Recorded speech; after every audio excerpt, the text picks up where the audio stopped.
Maraming utos sa Biblia. Pag ang sinunod mo, utos ni Moises, hindi ka maliligtas. Kasi hindi naman para sa panahon natin yun eh. 13:39 ng gawa. Basahin natin, kapatid na Daniel.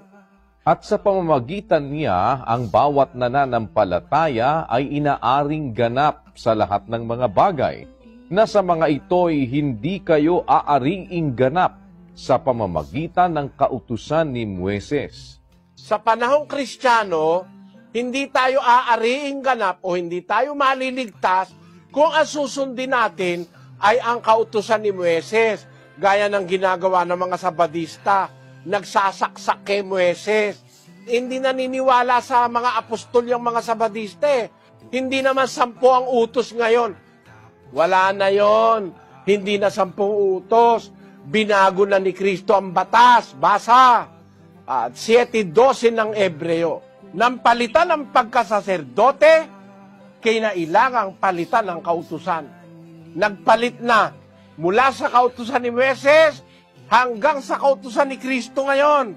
Iba na utos, hindi na yung kautusan ni Moises. Kung mananatili kang Katoliko, gumagawa ka naman ng mga mabubuting gawain, wala akong tutol doon sa gagawa ka ng mabuting gawain, ano? Pero para manatili kang Katoliko, kasi ang Katoliko, lumuluhod sa mga Diyos-Diyusan. Nakakasuklam sa Diyos yun kapatid.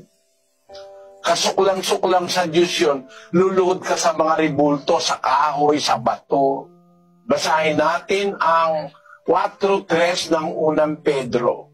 Sapagkat sukat na ang nakaraang panahon upang gawin ang hangad ng mga hentil at lumakad sa kalibugan, sa mga masamang pita, sa mga paglalasing, sa mga kalayawan, sa mga kayamuan, at sa kasuklam-suklam na pagsamba sa mga Diyos-Diyusan. Ayon sa Biblia, yung pagsamba sa Diyos-Diyusan, kasuklam-suklam. Kasuklam-suklam sa Diyos yon.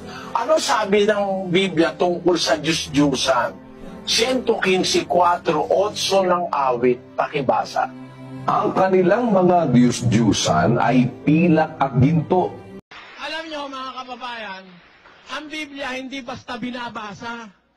Ang Biblia po inuunawa. Pag nawala yung unawa, delikado ang pagbabasa sa Biblia. Kaya ang sabi sa Kawikaan 3:13, mapalad ang tao na nakakasumpong ng karunungan at ang tao na nagtatamo ng kaunawaan. Basahin mo ng basahin ng Biblia, wala ka namang unawa. Lalabas kontradiksyon ito.